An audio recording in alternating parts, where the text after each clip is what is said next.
അത് എന്തെങ്കിലും നമുക്ക് അറിയുന്ന സാങ്കേതികമായ അറിവുള്ള ആൾക്കാരുണ്ടാവും, അല്ലെങ്കിൽ കച്ചവടം അറിയുന്ന ആൾക്കാരുണ്ടാവും, അല്ലെങ്കിൽ വേറെ സിനിമ എടുക്കാൻ കഴിവുള്ള ആൾക്കാരുണ്ടാവും, അല്ലെങ്കിൽ റീഡിങ്ങിൽ പിന്നെ എഴുതാനും കഴിവുള്ള ആൾക്കാർ, എന്തെങ്കിലും ഓരോരുത്തർക്കും ന്യൂനത.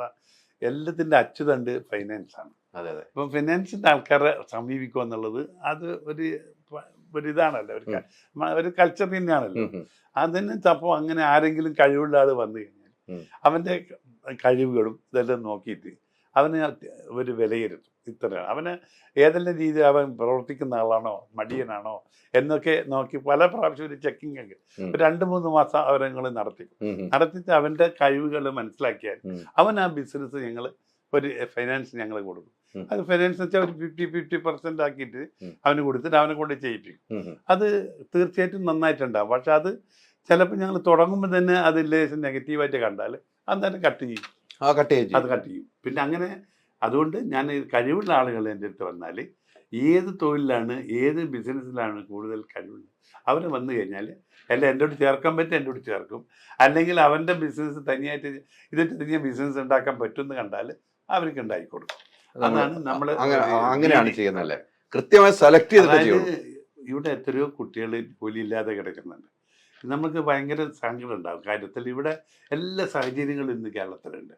എല്ലാം ഇന്ന് പുറത്തേ പോകേണ്ട കാര്യമില്ല, അത്രയും സാഹചര്യം. പക്ഷേ ഇവിടുത്തെ ആ സാഹചര്യങ്ങൾ നമ്മൾ യൂട്ടിലൈസ് ചെയ്യാൻ ശ്രമിക്കുന്നില്ല എന്നാണ്. കാരണം ഇവിടെ നിന്ന് പരിശ്രമിച്ചാൽ 10 രൂപ കിട്ടുമ്പോൾ ഫോറിൻ കൺട്രീസ് പോയാൽ 25 കിട്ടും. അപ്പോൾ എല്ലാം ഫോറിനിലേക്ക് പോവാണ്. അപ്പോൾ ഇവിടുത്തെ ബുദ്ധി പിന്നെ മാത്രമല്ല, ഇവിടെ ഏറ്റവും നല്ല പഠിച്ച് സാഹിത്യന്മാരും ഡോക്ടർമാരെല്ലാം തന്നെ ഇവിടെ നിന്ന് കിട്ടുമ്പോൾ 30,000-40,000 രൂപ ശമ്പളം കിട്ടുമ്പോൾ മറ്റൊരിടത്തിൽ 2 ലക്ഷം 3 ലക്ഷം കിട്ടും. അപ്പോൾ എല്ലാവരും അങ്ങോട്ടേക്ക് പോവാണ്. അതുകൊണ്ട് എന്തായെന്നറിയോ, ബുദ്ധിമുട്ടലും മുഴുവനും നമ്മൾ ഇങ്ങനെ ഒഴുകിക്കൊണ്ടിരിക്കുകയാണ്. നമുക്കത് ശമ്പളം കൊടുത്ത് നിർത്താനുള്ള സാമ്പത്തിക ശേഷിയില്ല. പക്ഷേ ഞാൻ ഇന്ന് ഇന്ത്യനെ പോലെ ഏറ്റവും സമ്പൂർണമായ ഒരു രാജ്യം വേറൊന്നുമില്ല. തടസ്സങ്ങൾ എങ്ങനെയാണ് മാറ്റുന്നത്?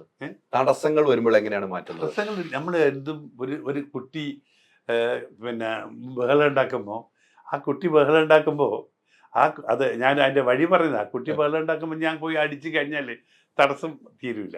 പിന്നെയും കരഞ്ഞുകൊണ്ടിരിക്കും.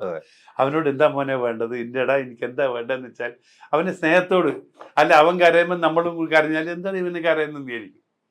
മനസ്സിലായി. അവൻ കരയുമ്പോൾ നമ്മൾ ഇങ്ങനെ കരഞ്ഞുകൊണ്ടിരിക്കും. അല്ലെ അവൻ്റെ ഫീലിങ്ങിന് നമ്മൾ ഏറ്റെടുത്തുകൊണ്ട് ചെയ്ത് കഴിയുമ്പോൾ ആ കുട്ടി സൈക്കോളജിക്കലായിട്ട് ഇങ്ങനെ നോക്കും, ഇവരെ മുഖത്ത് നോക്കും, ഇങ്ങനെ ശ്രദ്ധിച്ചു നോക്കും. മുഖത്ത് നോക്കുമ്പോൾ എന്താ ഇവൻ കരയുന്നത് നോക്കും. അവനങ്ങ് നിന്നു. അപ്പോൾ അവൻ്റെ പിന്നെ നിന്ന് കഴിഞ്ഞാൽ അവനോട് ടാക്ടിക്കായിട്ട് ഒരു മുട്ടായി അവൻ്റെ ഇഷ്ടപ്പെട്ട സാധനങ്ങൾ അവന് കൊടുത്ത് അവനെ നമ്മൾ മാറ്റുക. ഇതാണ് ഏറ്റവും നല്ല വഴി. അതിപ്പോൾ ഒരാളെ അടിക്കാൻ വരുന്ന ആളോട് നമുക്ക് പറയാം എന്താ നമ്മുടെ പ്രശ്നം, എന്ത് കാര്യങ്ങൾ പറഞ്ഞാൽ ചെയ്തത് രണ്ടാമത്തെ കാര്യം. പക്ഷെ ആദ്യം അവൻ വരുന്ന ശക്തിയിൽ ഒന്ന് കുറപ്പിക്കുക. അതായത് അതാ പറയും, ഓടുന്ന ബസ്സിൽ ഓടിക്കയറണം എന്ന് പറയും.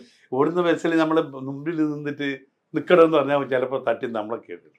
പക്ഷെ ഓടുന്ന ബസ്സിൽ മെല്ലെ ഓടി അതിൽ കയറി കഴിഞ്ഞാൽ ആ ഡ്രൈവിംഗ് സീറ്റ് നമുക്ക് കൺട്രോൾ ചെയ്യാം. മനസ്സിലായി? എങ്ങനെ ചെയ്യാം. അപ്പം ഓടുന്ന ബസ് ഓടിക്കയറുന്ന അതിൻ്റെ ആ വേഗതയിൽ നമ്മൾ അവരെ കൂടി തന്നെ പോവുകയാണ്.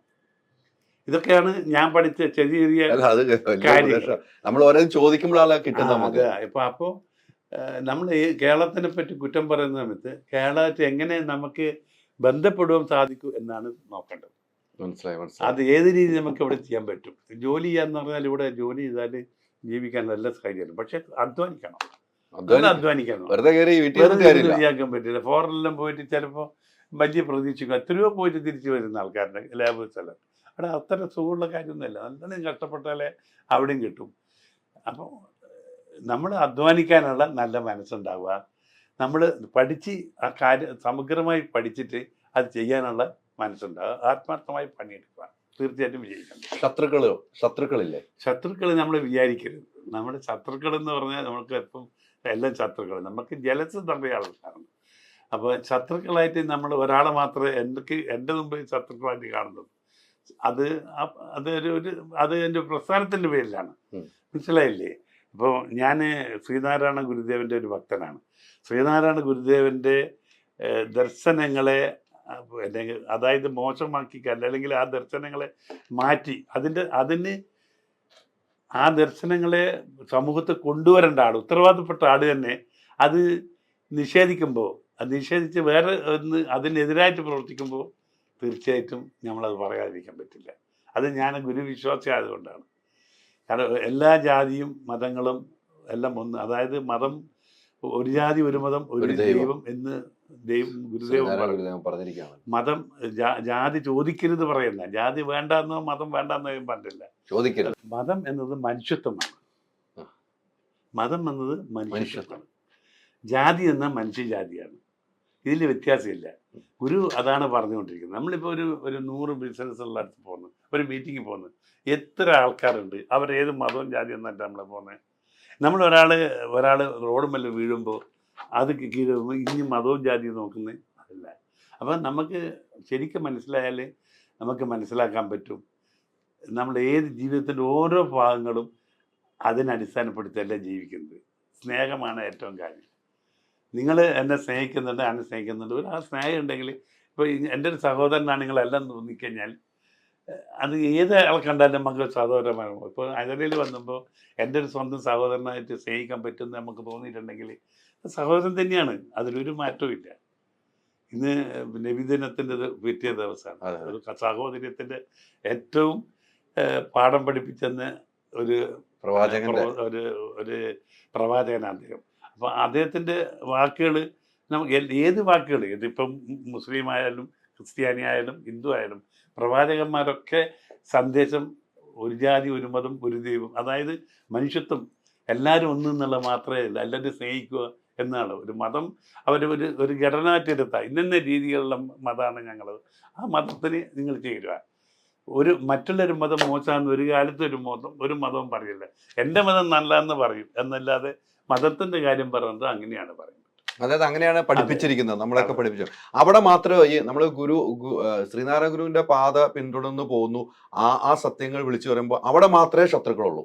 അവിടെ മാത്രം ശത്രുക്കളുണ്ടാകും. കാരണം അത് ശത്രു എന്നല്ല, അദ്ദേഹത്തെ അവർക്ക് വരുന്ന നഷ്ടങ്ങൾ, അതായത് നിങ്ങൾക്ക് കിട്ടേണ്ട, അതായത് സമൂഹത്തിന് കിട്ടേണ്ട പൈസ ഒരാളത് വലിച്ചെടുത്ത് സ്വന്തം സ്വാർത്ഥ താല്പര്യത്തോട് ഉപയോഗിക്കുമ്പോൾ അത് ഒരു അനീതിയാണത്. ഒരു സമൂഹത്തോട് ചോദിച്ചിട്ടുണ്ട്. ആ ചോദ്യങ്ങൾ ഒത്തിരി ചോദിച്ചിട്ടുണ്ട്. ഞാൻ എത്രയോ ചോദിച്ചിട്ടുണ്ട്. അതിനെപ്പറ്റി ശത്രു അതാണ് ഞാൻ ചോദിച്ചത്. അവിടെ ഞാൻ ശത്രുതാക്കിയിട്ടുണ്ടല്ലാതെ ഞാൻ എൻ്റെ ബിസിനസ്സുകാരുമായിട്ട് മറ്റോ ഒരു തരത്തിൽ ആരോടും അല്ല. അതാണ് അതിന്റെ കൃത്യമായിട്ട്. ഏറ്റവും കൂടുതൽ സന്തോഷം വരുമ്പോൾ എന്താ ചെയ്യുന്നത്? സന്തോഷം വരുമ്പോൾ എന്താണ് ചെയ്യുന്നത്? സന്തോഷം വരും. അപ്പൊ എന്താണ് സാധാരണ ചെയ്യുന്നത്? നമുക്ക് എന്ത് ചെയ്യാൻ പറ്റും? എല്ലാവരും സന്തോഷിപ്പിക്കാൻ വേണ്ടി, എല്ലാവരും സ്നേഹം എനിക്ക് പറ്റാൻ വേണ്ടിയിട്ട് എനിക്ക് എന്ത് ചെയ്യാൻ പറ്റും ചിന്തിക്കും. ദുഃഖം വരുമ്പോൾ എന്നെക്കാളും കൂടുതൽ ദുഃഖിക്കുന്ന എത്ര പേരുണ്ട്, എത്രയോ ദുഃഖം നിൽക്കുന്ന ആൾക്കാരുണ്ട്. അവരെ ദുഃഖം ഓർത്താൽ എനിക്ക് എൻ്റെ ദുഃഖം ഒന്നുമല്ല എനിക്ക് മനസ്സിലാക്കി. അതാണ് ദുഃഖം വരുമ്പോൾ നമ്മൾ അങ്ങനെ ദുഃഖത്തെ നമ്മൾ കണക്കിലെടുക്കാം. ദുഃഖത്തെ നമ്മളിത് പ്രപഞ്ചത്തിന്റെ ഒരു സത്യമായിട്ട് നമ്മൾ കണക്കാം. ദുഃഖം മരണമല്ലേ. ഏറ്റവും എൻ്റെ മകൻ മരണപ്പെട്ടപ്പോൾ ഏറ്റവും ദുഃഖം. തീർച്ചയായിട്ടും. പക്ഷെ എത്രയോ പിള്ളേർ മരണപ്പെട്ടിട്ടുണ്ട്, എത്രയോ അത് അങ്ങനെ സംഭവിച്ചു കഴിഞ്ഞാൽ പിന്നെ നമുക്ക് എന്ത് ചെയ്യാൻ പറ്റും? ആ ദുഃഖം ഒരു പ്രപഞ്ച സത്യമാണെന്ന് കണക്കി നമ്മളത് മാറ്റുക. ആ ദുഃഖം ടെൻഷൻ എടുത്തിട്ട് ഒരു കാര്യമില്ല. ഏറ്റവും വലിയ ദുഃഖം ഉണ്ടായത് മകൻ നഷ്ടപ്പെട്ടപ്പോഴാണ് ഏറ്റവും വലിയൊരു ദുഃഖം അത് തന്നെയായിരുന്നു. കാരണം നമുക്കത് സഹിക്കാൻ പറ്റാത്ത ദുഃഖമാണ്. ജീവിതം മുഴുവനും നമുക്ക് ചിന്തിക്കുമ്പോൾ നമ്മളെ ജീവിതം മുഴുവനും ആ ദുഃഖം ഇങ്ങനെ നിൽക്കും. പക്ഷെ ആ ദുഃഖത്തെ ഓർത്തിട്ട് നമ്മളൊന്നും ചെയ്യാതിരിക്കുന്നത് ശരിയല്ല. ഇപ്പൊ അവൻ ഏറ്റവും നല്ല ഫാഷൻ ഹോട്ടലായിരുന്നു. അപ്പൊ ഞാൻ ഏറ്റവും കൂടുതൽ ഇപ്പൊ ഹോട്ടലിലെ പ്രാധാന്യം കൊടുക്കുന്നത് അവന്റെ ഓർമ്മ വെച്ചിട്ടാണ്. അവൻ എൻ്റെ പിന്നാലെ ഉണ്ട്. അവന്റെ ആത്മാവിന് ഏറ്റവും സന്തോഷം കുറെ ഹോട്ടലുകൾ എടുത്തിട്ട് അതിന്റെ പേര് ഇങ്ങനെ ഈ രീതിയിൽ ഹോട്ടൽസ് ഇങ്ങനെ എഴുതുമ്പോൾ ഗൂഗിൾ ഹോട്ടൽസ് ഇടുമ്പോൾ അതിന് അവൻ്റെ ആത്മാവിന് സന്തോഷം ഉണ്ടാവും എന്നുള്ള സന്തോഷത്തിൽ കൂടി ആ ദുഃഖം ഞാൻ നിരാകരിച്ചു. അങ്ങനെ എന്തിനും ഒരു പരിഹാരമുണ്ട്, ഏത് ദുഃഖത്തിനും പരിഹാരമുണ്ട്.